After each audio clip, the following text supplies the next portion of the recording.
वक्ता का जल्दी से रुख कर लेती हूँ। कुलदीप जी, टीएमसी, सीपीआई, आप, जेडीयू, आरजेडी, इनमें आप भी शामिल हैं, बहिष्कार कर रहे हैं उद्घाटन समारोह का। बीजेपी का ये कहना है कि जब जब कोई देश में बड़ा काम होता है सरकार के द्वारा, इन पार्टियों की आदत है राजनीतिक रोटियां सेकने की, बहिष्कार करने की। ऐसे काम थोड़ी नहीं चलेगा कोई।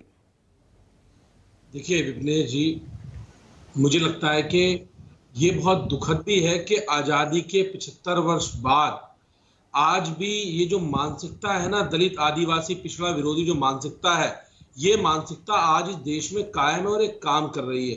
क्या इस देश में एक दलित आदिवासी महिला होना इतना बड़ा गुनाह है कि उनसे उनके संवैधानिक अधिकार भी छीने जाएंगे? क्या जो इस देश के संविधान की प्रमुख हैं, महामहिम राष्ट्रपति जी, जो इस संविधान की प्रमुख हैं, कार्यपालिका का महत्वपूर्ण अंग है, उनसे आज उनका संवैधानिक अधिकार छीना जा रहा है? क्या इतनी बड़ी तानाशाही, इतना बड़ा जातिवाद आज देश में दिखाने का काम भारतीय जनता पार्टी कर रही है? पूरे देश को पता है कि भारतीय जनता पार्टी हमेशा शुरुआत से दलितों, पिछड़ों, आदिवासियों की विरोधी रही है, महिलाओं की विरोधी रही है। और ये दलितों और ये आदिवासी और दलितों का अपमान नहीं है, ये देश की आधी आबादी महिलाओं का भी अपमान है कि एक महामहिम राष्ट्रपति जो महिला है, जो दलित है, जो आदिवासी है, अगर वो उनको उसका इनोगेशन करना चाहिए, लेकिन प्रधानमंत्री जी को अपनी फोटो चमकाने का, अपनी फोटो लगवाने का इतना बड़ा शौक पड़ गया कि वो संवैधानिक परंपराओं को भूलते जा रहे हैं। वो ये भी भूलते जा रहे हैं कि जो संसद भवन बन रहा है, उसकी जो आज इस देश के संविधान की प्रमुख जो है, वो प्रथम जो व्यक्ति हैं, वो महामहिम राष्ट्रपति जी हैं। वो उनको भूल गए, केवल उनकी जाति के आधार पर, केवल उनके समुदाय के आधार पर उनको हटाया जाएगा, उनको इससे वंचित किया जाएगा। ये बहुत दुखद है। बाबा साहब अंबेडकर के संविधान की मुझे लगता है कि धज्जियां उड़ाई जा रही हैं, इस लोकतंत्र की, इस डेमोक्रेसी की धज्जियां उड़ाई जा रही हैं कि आज जिस प्रकार से तानाशाही की ओर इस देश को लेके जाया जा रहा है कि महामहिम राष्ट्रपति जी से उस संसद भवन के उद्घाटन करने का अधिकार भी नरेंद्र मोदी जी और भाजपा मिलकर छीनने का काम कर रही है।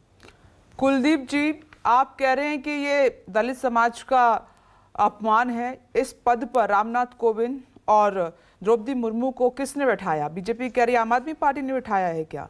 अगर उनको दिक्कत होती इस समाज से तो वो इतने सर्वोच्च पद पर क्यों लेकर आते?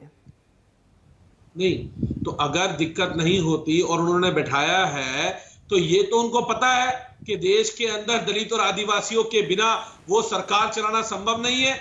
वो तो ये जानते हैं, जानकारी उनको है, उनके वोट बैंक की जानकारी उनको है। लेकिन आज जब वो नए संसद भवन का उद्घाटन करने जा रहे हैं, वो अधिकार किसका है? वो संवैधानिक अधिकार किसका है? ये परंपराएं किसकी हैं? ये अधिकार है राष्ट्रपति के पास। तो प्रधानमंत्री जी आखिर क्या मैसेज देना चाहते हैं? वो क्या बताना चाहते हैं कि मेरी मजबूरी थी, मैंने राष्ट्रपति तो बना दिया, लेकिन जहां पर आज मैं 100 साल के लिए लिखने जा रहा हूं, वहां पर उनका नाम दर्ज नहीं होगा, वहां पर एक दलित को मैं नहीं जाने दूंगा, वहां पर एक दलित को मैं उसको उद्घाटन नहीं करने दूंगा, एक आदिवासी महिला को उद्घाटन नहीं करने दूंगा। ये मैसेज प्रधानमंत्री देश को देना चाहते हैं। ये बताना चाहते हैं कि हमने आपके ऊपर एहसान कर दिया, हमने आपके समाज से राष्ट्रपति बना दिया, अब आप हमसे कोई और मांग ना करें, उनके संवैधानिक अधिकारों की मांग ना करें।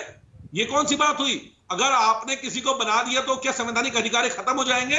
ये इसलिए खत्म हो जाए कि आपने उनको बना दिया? इस बात का कोई औचित्य नहीं है। मुझे लगता है कि ये देश के लाखों करोड़ों आदिवासी, दलितों और महिलाओं का अपमान है जो आज भारतीय जनता पार्टी और नरेंद्र मोदी जी करने जा रहे हैं। और ये देश इस बात को याद रखेगा और इनको कभी माफ नहीं करेगा। और इसके विरोध में आम आदमी पार्टी इस उद्घाटन का विरोध करेगी, क्योंकि जहां पर महामहिम राष्ट्रपति को एक दलित आदिवासी महिला को सम्मान देने का काम नहीं किया जाएगा, उसका हिस्सा आम आदमी पार्टी कभी नहीं बनेगी। हमारे 11 के 11 सांसद इस उद्घाटन में नहीं जाएंगे, इसका विरोध करेंगे।